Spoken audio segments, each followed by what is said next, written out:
Hey everybody, thanks for coming back for another video. My name is Bajir with LearnBridge Online. I'm very happy to be here with Oliver Powell. Hey Oliver. Hi, how are you, Bajir? Doing good. To folks joining us, we're very happy to have Oliver as part of the LearnBridge Online team. If you're in any of our classes, you might see him around or at the support desk or teaching or presenting hands in videos like this. Oliver is, you've played on the Junior Bridge Club for England, is that right? Yeah, yeah. And you also teach at the Avenue Bridge Club.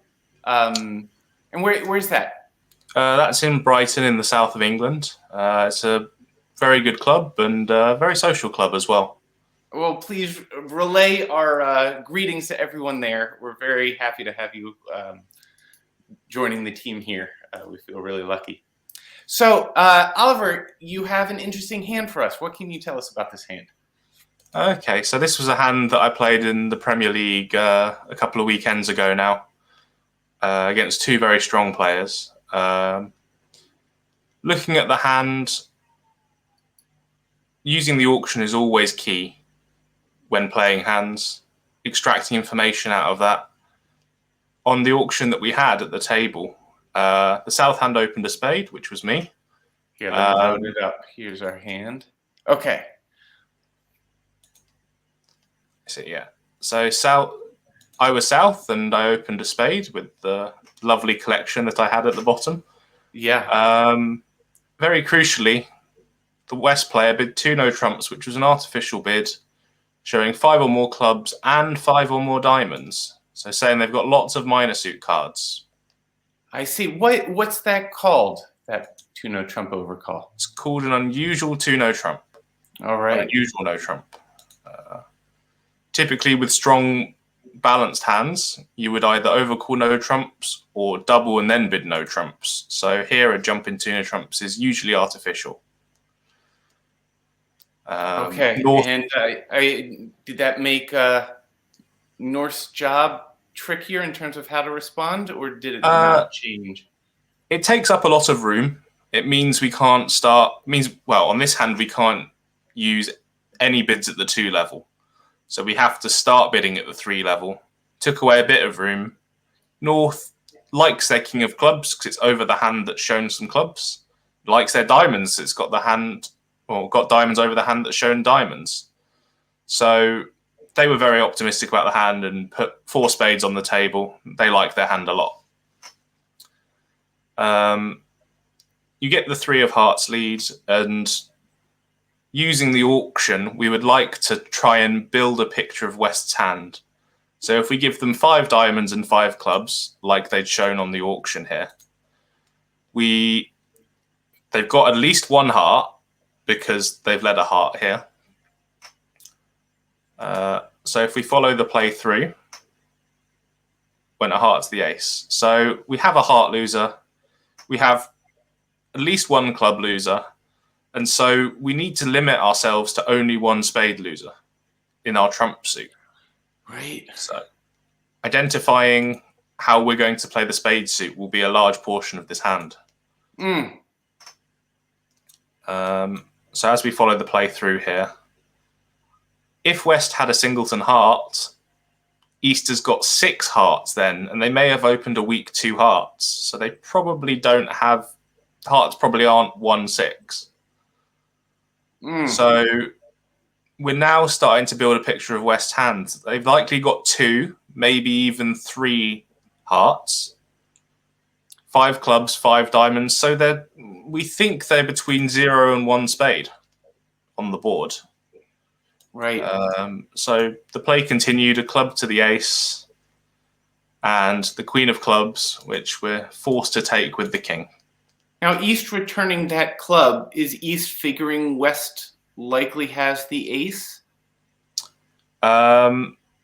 Yes, typically you'll have honors in the suits that you've shown here. 2 no trumps showed both minors. So you would like them to have suits in their strong suit. Well, in the suits that they've bid. Okay. East perhaps looking at some long trumps here, hoping if we take ace of hearts, ace of clubs, and we may come to 2 trump tricks. That's why he may have led a club. So crucially... Aye, gosh, well, suddenly I'm realizing the challenge of this hand. If East has all the spades, how are we going to play this? Yes, and we don't have that many entries between the two hands either that are guaranteed. So, like we said before, West has probably got one or no spades at all. So, if East has got all the spades, how would we play the suit then, Bajir? If you were to have a go?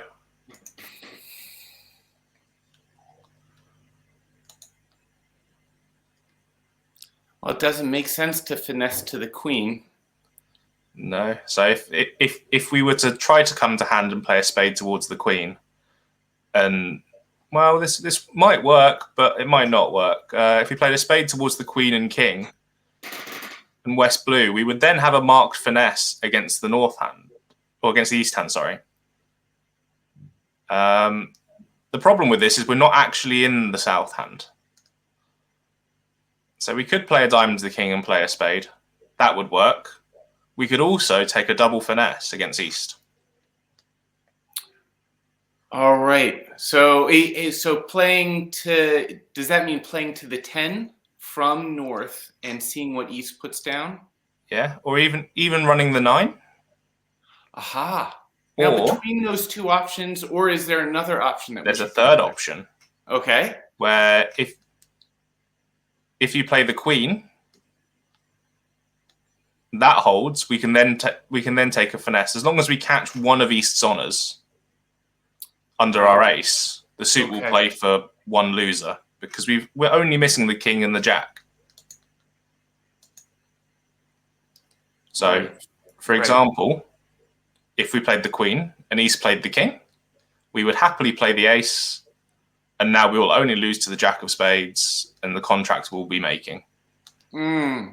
If we played the 9 of spades and East played the jack, we could still win the ace and only just lose to the king. Right.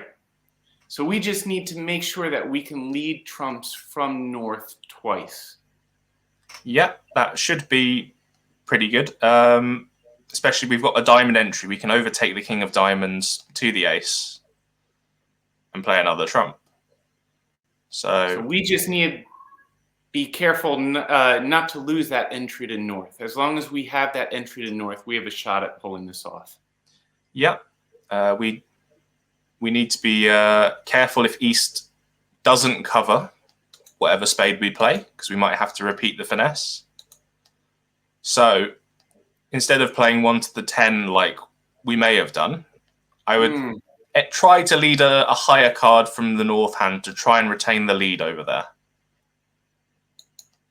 So if the queen were to win, then we get to stay in north's hand and finesse again from the north position.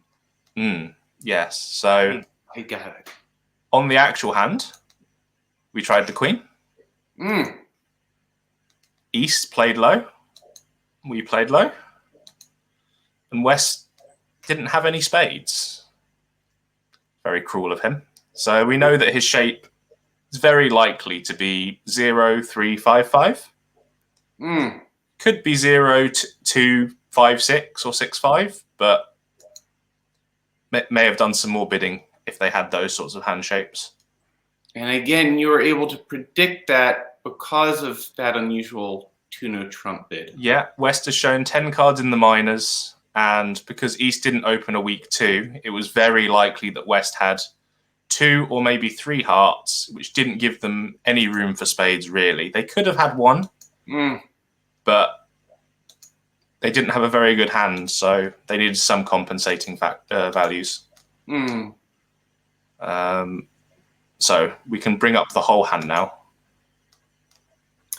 Wow, how about that? So that unusual 2-no trump bid, it ended up giving us the clues that we needed to know how to play it.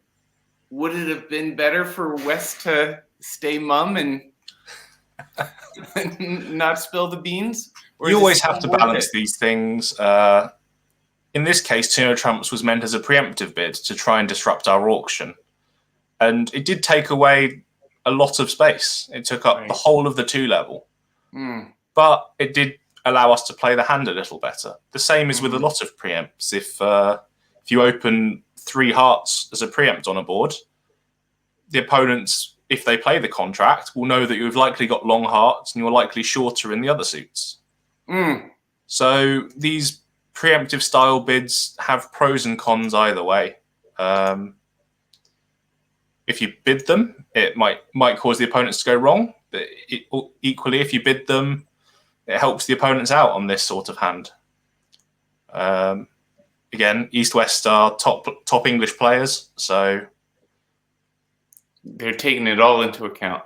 Yeah, very often preempting puts the pressure on the opponents more than it causes them to go right. Well, for us learners, what would you say is the key takeaway? What should we be sure to remember? When a hand has shown lots of cards in 2 suits, they are very likely to be short in the other ones. Even if they've opened a heart and rebid 3 clubs, they're probably not going to have many diamonds and spades now if they've opened a suit and rebid another suit. So bad trump breaks might occur, and we'll always try and play for the hand that hasn't shown so many cards to have the long trumps. Thank you so much, Oliver. Thank you, everyone, for watching. Oliver, I'm looking forward to more interesting hands that you can find for us. Yeah, I will do. Come on by, learnbridgeonline.com. All learners are always welcome. Oliver, till next time. Thanks again. Thank you very much, Bajir. Bye, everyone.